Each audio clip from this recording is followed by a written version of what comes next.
Welcome back to Stratazine. As always, we are coming to you from the basement of an undisclosed location on the campus of Brigham Young University, Idaho.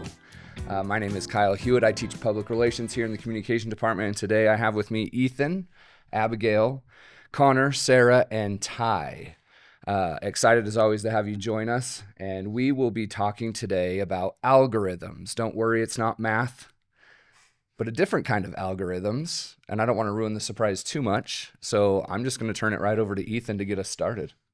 Thank you. Yeah, so algorithms, we're going to be talking about social media algorithms with specifically, I am going to be talking a little bit about Google Trends, and so how to find keywords relevant to your niche online with which you can form content around to leverage the algorithm, and how it can yield patterns about what makes our target audience interested. Because knowing these things could just change your entire social media outlook for the better. And it has so much impact whether you're trying to be a blogger, an influencer, or maybe you're having an online business. And so I actually have a short video explaining the specifics as to how to use Google Trends in this way. Whether you're trying to write a blog or become an influencer, there's an important resource to help you discover trending topics in your online niche as early as possible. What is that resource? It's learning how to utilize Google Trends so that you can get insights into what people are talking about as they're talking about it. Here's how you can do that. First, after finding yourself on the Google Trends homepage, click the tab labeled Explore. Then, to the top right, you should find a button labeled Suggest Search Terms.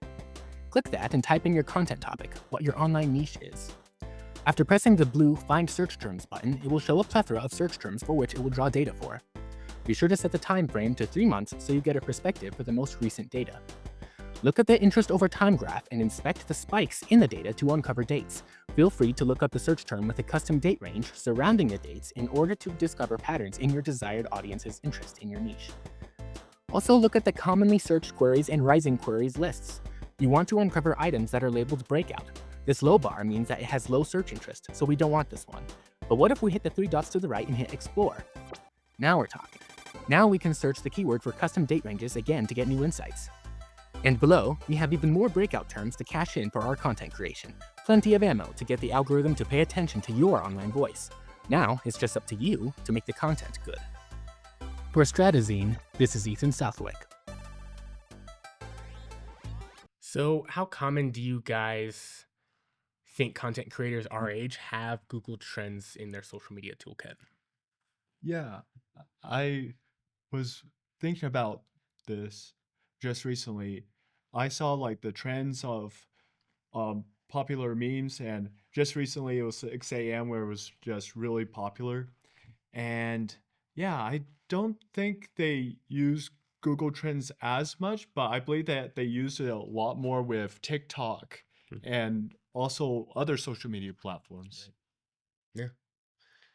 I'd say it definitely depends on the social media thing, because maybe on some of the newer algorithms like Instagram and TikTok, they might not. But I feel like Google Trends has definitely got to be a big proponent for looking up trends and stuff because of how much of a market share Google has on the internet in general. If you look up something on the internet, we think just Google it. And so with how much staying power it has within our internet space, especially with big social media platforms like YouTube is owned by Google. So a lot of the trends work between YouTube algorithm lookups and Google are going to be one of the same.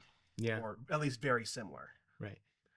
It's interesting. We're coming into whole generations that are actually conflating the internet with Google, because when they pull up the internet, Google, right? Yeah. And so they're like, and even I see with my own kids, the homework, it's through Google Slides. That's how they turn it in. That's how they fill out the assignments. And so, yeah, it's an interesting point you bring up, especially with the algorithm, right? We can't control it, we can't change it, but we can definitely learn from it. Right? Kind of direct it, maybe, hopefully. I definitely realize I am a victim of that as well, because I'm like, for example, sometimes my browser defaults to something other than Google itself because of certain antivirus stuff I have in there. But I'm like, I want Google, please, because that's what I'm used to, as opposed to like Secure Search or Yahoo or whatever. Because that's not things I'm not used to. Because again, how prominent Google is, it's what I'm used to. So yeah, for sure. Yeah, great. And so we're a great start for the algorithm. That was really interesting with Google Trends. Now, even with Google Trends, we've still got to put in the work, right? Google Yeah. Trends kind of tell us like, here's what people are searching, here's what's of Right. interest right now, here's when it peaked, here's when people stopped looking for that, Right. right? And so this kind of challenge of engagement is still very much on the forefront of what we have to do. So Abigail, you're going to talk a little bit more about that. What do you got for us? Yes. So we know that social media engagement, likes, shares, comments, reposts, watch time, etc., show algorithms that your content is valuable and boost it to a wider audience. According to Buffer and the head of Instagram, Adam Mosery, Instagram looks for engagement like likes, shares, saves, or comments. How many people like a post and how quickly people engage with it. How many people have interacted with the creator in the past few weeks, and consistent interaction between accounts, like commenting on each other's posts. But engagement like this in any platform generally means someone else has to be the one to do it, right? Oftentimes we feel like it's completely out of our control, correct? We kind of post and run and just just try to see if it's gonna fly or flop, right? But there are some things that we can do from our end to help encourage engagement from other people. What can we do as creators to drive engagement, which then helps boost our chances with the algorithm? One way is to be engaging. Make your content interactive. Buffer says to use calls to action, stories that have polls and questions, etc. Anything that will get them clicking on it. Also, make a variety of different kinds of content: reels, stories, lives, carousels, long and short form content, photos, and videos. Anything that will keep your audience interested and invested and appeal to more people. Adobe says to engage back, reply to comments as soon as possible, reply to DMs, and build a genuine connection. Continue the conversation. Track what works. Keep track of your insights. When your audience is online, what content is doing well, what isn't. Consistency is the goal here. Posting the same type of content at the same times means being reliable to the algorithm. The end goal here is to build a community that engages with your content. Wix says that building a consistent online community builds trust and credibility, which then helps increase engagement and brand awareness. For Stratazine, I'm Abigail. Now that we've covered a little bit about engagement, how it helps the algorithm see our content, and what we can do as creators to engage back, I think this is something that we often see with other creators, right? Especially big ones. They can be great role models for smaller creators. So my question is, what creator or creators come to mind as someone who's mastered this by building a real community? And what strategies have you seen them using? Well, I think that there have been a couple different methods that people use, whether they lean more into authenticity or using their audience as more of a business model. But one that I really like is one that streamers usually use, like Ludwig, for example. What he'll do is that he'll kind of use his audience as like a main character in his like content. So it's kind of nice because he's able to not only use them for content as much, but he's able to incorporate them into it, so they really feel like they're participating in what's going on, and it's kind of like nice to see it like that a little bit. I like that, and I think it's really important to include your audience, right, and make them a part of whatever story or whatever content you're putting out, right? I like that. There's a couple of different creators that come to mind on my end. I say, I say back in the day, but I mean when I was like 10, like very like no. So there was one creator, and both on YouTube. One of them was Stampy Longnose, and he did these he did these Minecraft videos, and then he basically turned it into a children's show. And I was super into it as a little kid. It was like the best thing ever. And and he would do these random little adventures, and it was just stupid little things, but it was very engaging, and it was interesting to go to like his first video on that Minecraft world of his, like, I don't know, 20 years ago now. And it's like super bad, and he drops an F-bomb, and that's okay. It's not a strike against him, but I'm just saying, like, he shifted. I only say that to say that he shifted into like this children's show, and that's how he was engaging, and he found a lot of enjoyment and fulfillment in that, and that was awesome. So yeah, for sake of time, in case anyone else, I'll just stick with that one creator. But that's a big one to me because of just how dedicated he was to a content pillar and an identity he adopted. So Yeah, I like what we mentioned before about kind of not making it seem businessy, right? It seems like engagement tends to go up when it's like, oh, this is actually not trying to sell me something or Right. not trying to push a subscription on me. Like, this seems like this person's doing it with my genuine interest in heart, right? And then that kind of followers go up. So yeah, engagement is interesting because there can be some engagement for not the reasons we planned on, right? Before the show, we were kind of joking a little bit about the McDonald's CEO that did the taste test, and that's getting a lot of engagement. I don't know if it's the kind of engagement McDonald's was planning on. Well, like saying PR is good PR. Yeah. Some things like that where Some stretch Yeah. it. Don't push the limits of that. Let's not see how far Yeah. that goes, right? Yeah. So good, great discussion. Let's keep it rolling. Connor, you got next with kind of, I think, what a lot of people see as the core of the algorithm with a little bit of SEO, right? yeah, search engine SEO or search engine optimization. It's like the backbone of discoverability on any website. So whilst engagement is how you keep an audience, and Google Trends is how you find what to show to that audience, search engine optimization is how you actually get your content into the algorithm for them to say, okay, I want to show this to other people. So to optimize it and make it sure that it's the top pop-ups for different search things like social media, Google, AI learning models as of late, like ChatGPT, Copilot, and the like. And while there are plenty of different tricks to optimize your content for each of these different search engines, I specifically worked up a video for how to optimize for social media, since that's what we're talking about. How can we, as creators, make sure that people even find our posts? The answer lies in proper search engine optimization. SEO comes in many forms when it comes to social media, from discoverability on the app to external search engines. Each form has its own tricks and strategies to enhance SEO within their platform. Within the atmosphere of social media platforms, the tricks to improve your SEO are proper use of alt text, keywords, and hashtags.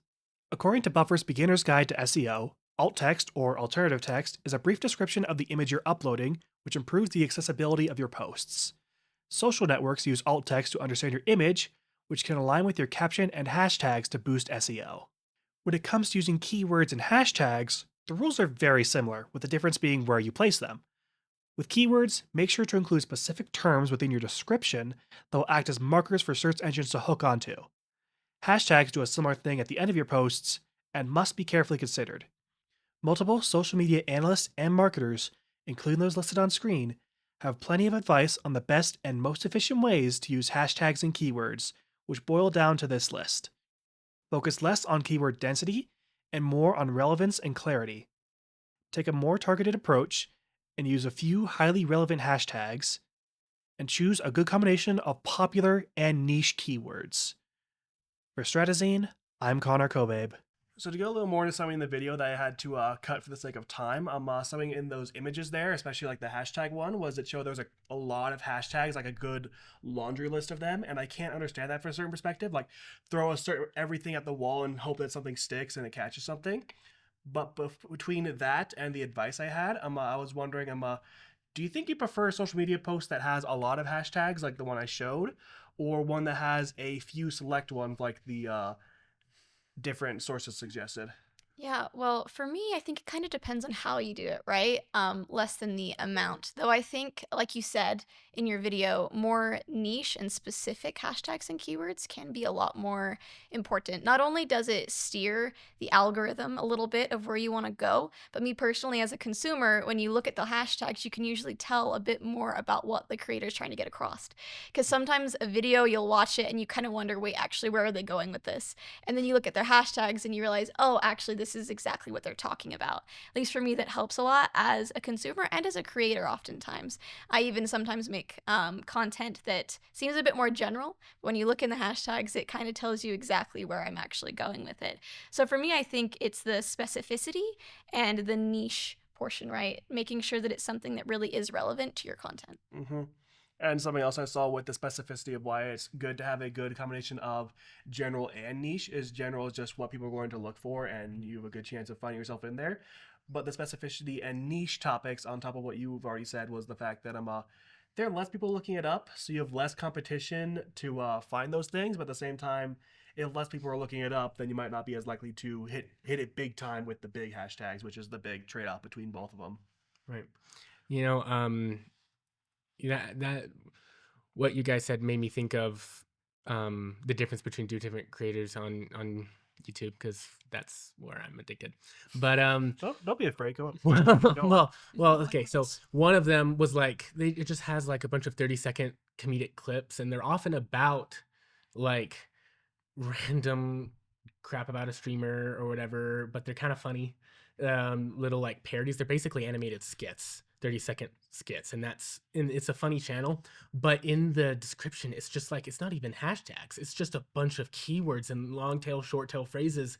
And I swipe two times at least on a video, and then I get to the end of that, and I'm like, holy cow, you are like insane. Like, and it's a completely different list each video for 30 seconds. That's crazy.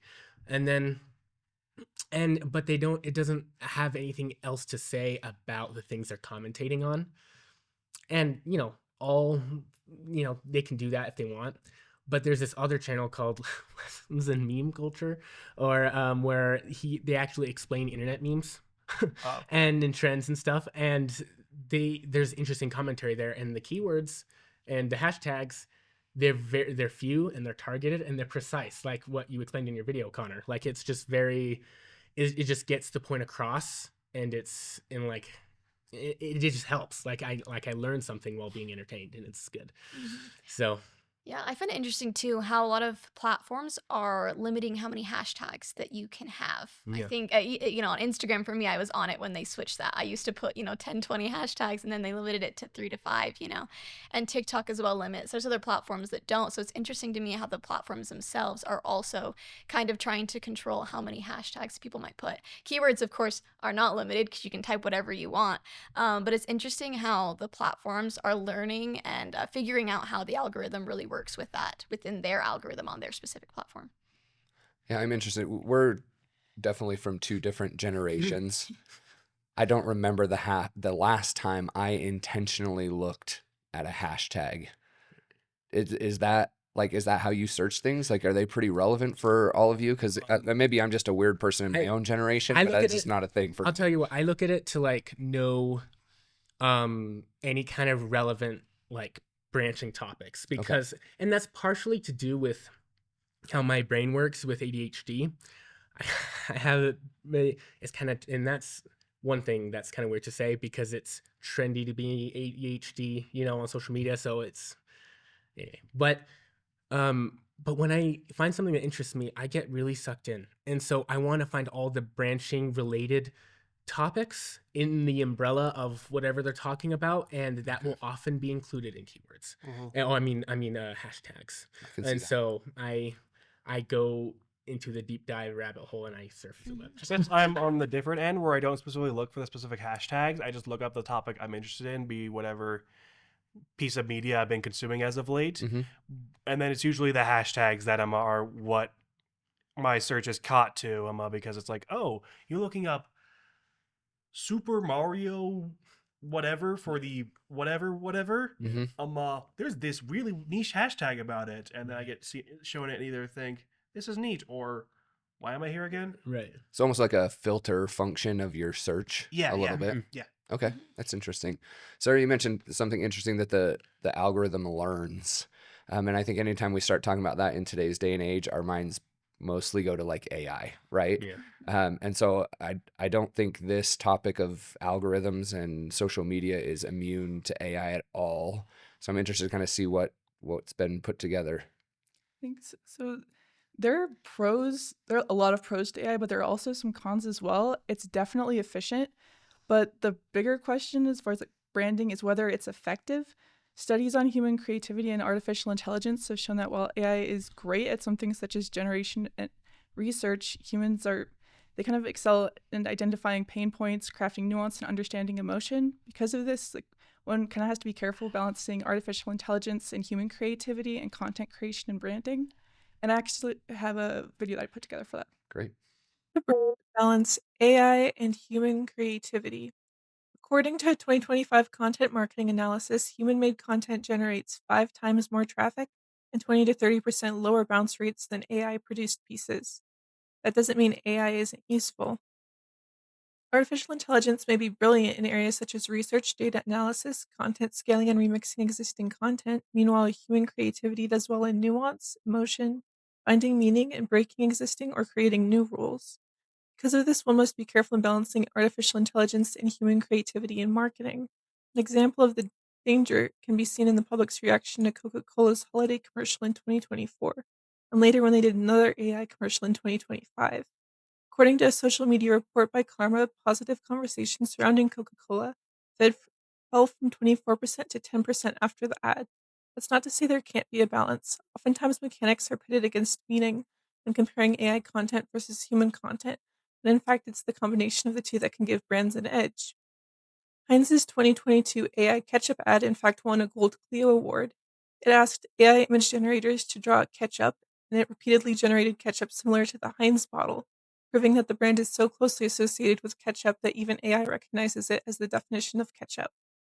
Ultimately, a brand needs to consider its brand identity and consumers when choosing where to use AI and to what extent. Whether it's better to keep it in research and ideation or whether to use it in production can really depend on the brand's audience. For Stratazine, I'm Sarah Jetner. So, one question I had was how can you determine where to draw the line between taking advantage of the benefits of AI while still connecting with your audience and staying true to your brand voice? I think it ultimately depends on the audience because me personally, I am air far more on the side of being anti AI when it comes to anything like generative AI specifically.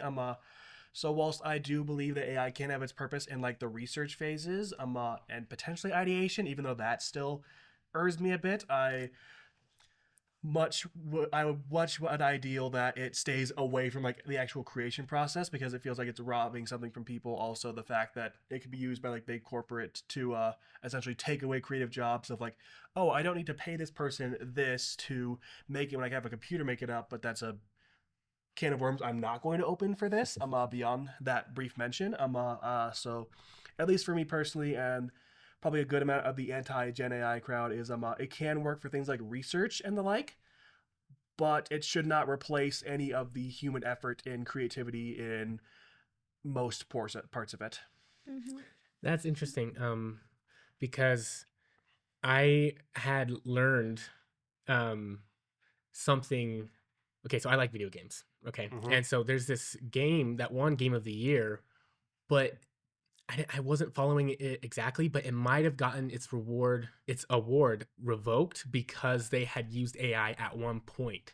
So it's a game called Claire Expedition 33, which is a really weird title, but it like won everything Mhm. for the Game Awards this year. And then it might have had its awards taken away. I just haven't been following it after that point because at one point early in development, they had AI generate assets so that they could, I think, get to gameplay testing quicker. And then they went back and made assets from scratch. And so no like AI was like in the final product. Nothing generated by AI was like in the final product of the game, but they used it for a time, kind of like training wheels. And so one thing that's interesting about AI is that the line for inappropriate use is different for everybody, and it's a very gray scale. And I don't even know where my line is, Yeah. but I do know that there is something to be said about using it for our time, and then like for instance, I think Claire Obscure is an example of like good use of AI. That much I do know because they went back and made everything from scratch. Everything Mhm. was handcrafted, and there Yeah. was a lot of personal work put into it. Yeah. It's interesting. Yeah, I could talk more about that in a bit off camera, but the main thing is especially I think it also depends on the time because like when they had used it, that was when the first like Dolly machines had come out. So it was like they tried it back in like 2022 or something, realized they didn't like it, and went Right. on anyway. And it was just something that went under the radar. So I'm giving them the benefit of the doubt for that because that was something they messed around with back before we knew the long term ramifications of AI. But Right. like nowadays, I'm a lot more stringent on that sort of thing. I'm sorry for cutting you off. Yeah. Thanks. Overall, I see both sides. For Reels, for example, like Facebook and YouTube, Hmm. you have a familiar figure like Bigfoot was used for generate AI, and the story is really fascinating. You have like a teacher saying, "Stand up if you think you're dumb," and then Bigfoot stands up and goes, "Why are you standing up?" I just stand up because you were the only one standing. And then you have this authentic person on Facebook who is talking with his dad and saying, "Hey, Dad, you want to try this?" No, and then he actually does it, and that's what makes it even more memorable in that way. Right. Yeah, it is definitely, we could probably talk for another hour on kind of where that stands, right? And a lot of it comes down to if our goal is to play the algorithm, we're playing that to get in front of a target audience, right? Right. And so the target audience line, where's that at? Right. If it's on the non-acceptable side, Connor, like kind of like you're leaning, then we probably shouldn't do AI, right? Yeah. But if we have a target audience that's much more open to that, then, maybe we have a few options there. And I'm sure that's Yeah. depends on industry, influencer, message. There's a lot of it depends in that, right? Yeah. And a lot of this comes down to like that's kind of what we're going to end with. Ty, you can tell us a little bit more, but like maintaining an authenticity when you're talking and building relationships with your target audience, right? Right. Yeah, authenticity has multiple perceptions by consumers specifically. The consumption of social media, people look for consistency in tone, accuracy, connectedness, integrity, legitimacy, and proficiency. Overall, it is content that people trust. When content becomes too polished or route, the audience will move away from the content itself. And it has another word I like to call it loses persona. The voice that is familiar, I describe it as a voice that's familiar and engaged. Hey, my name is Ty Williams. I'm going to discuss what is authenticity in social media. There is a YouTube short about a guy who's panicking right before he launches himself off of a canyon, and professionals are helping it with the canyon jumping. The article will express elements of authenticity and what is considered authenticity. And again, authenticity is listed on the third paragraph on what it is: accuracy, connectedness, integrity, legitimacy, proficiency. And all based on the perception of the viewers. And on the first two paragraphs, you have YouTube giving its guidelines on what is authentic. And part of that guideline is to tell people, hey, we want content that viewers want to see. And here are my sources. What was needed to be added later is in that YouTube video link, there will be a guy with this famous line, "Let me tell you something, let me tell you something, let me tell you something." Yeah, that's where it's from. It's for so what happens is he's doing a canyon jumping and it was in New Zealand, and the professionals who are handling the gear were like, "Okay, what is it that you want to know?" And he goes, "Oh, you want a photo? Yes, yes." And then he's about to take them off. And he goes, "Let me tell you something. Safety first, safety first." He goes, "You're good." And then he goes. Oh for yeah, the I remember jump. that now. I remember that now. Yeah, that's one of the great things about authenticity. It's very relatable. Can you all recall a time when you relate the influencer left out important information about a product or felt the video was too polished?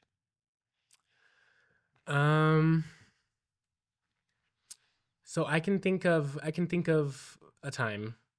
It wasn't a product, but it was a video that was very polished, and it was a good thing because it made it a good video. But one part that was scrubbed a little too hard, I guess, too polished, I guess, like you said, was when it left out a part in which who was telling, because it was a video lore about this a whole franchise, a 2-hour video. Oh boy. And but at one point, someone else took over in this franchise's history. Someone else took over who was telling the story, who was making products for this franchise. And the story shifted dramatically. And many of the fans felt like the story wasn't authentic because there was lots of, I don't know, character assassination and just lots of like, I don't know, just story turns that they didn't like. But as a newcomer, I didn't know that. I didn't know when that transition took place. I didn't know that they changed, like a different company took over this franchise. It was I didn't like know when, and they didn't say in the video. And so I just noticed at one point, like, hey, the story kind of feels like a different story, but I didn't really like understand. And the person, I could give credit where it's due and assume that it was just a recap tribute video for people who were already fans of this franchise who knew, but I could have sworn he said something about like this is for newcomers too, and I just would have I kind of felt like, oh, that changes everything, like how I feel about this storyline, you know. So I don't know, it was too polished, I guess. it's like too corporate and everything. It was like, well, it was authentic for most of it. It was just the fact that it was too perfect. It's like if you go through the entire sequel Star Wars trilogy or saga, and you include the sequels without any kind of mention, like, anyway, and these are the Disney, like, at least saying that they're like the Disney Star Wars, you know, like that would be like, okay, so this is a different, so things could be different, and that way there's no like, you know, like pros or cons. Like, it's not telling yourself to say it's bad or it's good yet. It's just saying, by the way, it should be good to know that Disney took over at this point in the story. Yeah, just And offering a little bit of context, right? right, in that. exactly. So yeah, so if we're looking at this, I think some of the conclusions we can draw from this, the algorithm's not going anywhere. Yeah. It may change and adapt to trends and things that content's being put out there, but it's definitely not going anywhere, right? And there's not even going to be a lack of content for any of us to scroll through while we're trying to fall asleep, right, at 2 a.m. and we're flipping through content. It's not like it's like, well, you've reached the end of Instagram. Like that will never happen, right? So great discussions today as we kind of look at kind of how do companies use this? How do content creators use this to get their content in front of our eyes? So we'll wrap it up for today. Great discussion for Stratazine. This is Ethan, Abigail, Sarah, Connor, and Ty. Catch us on YouTube and make sure you check out future episodes.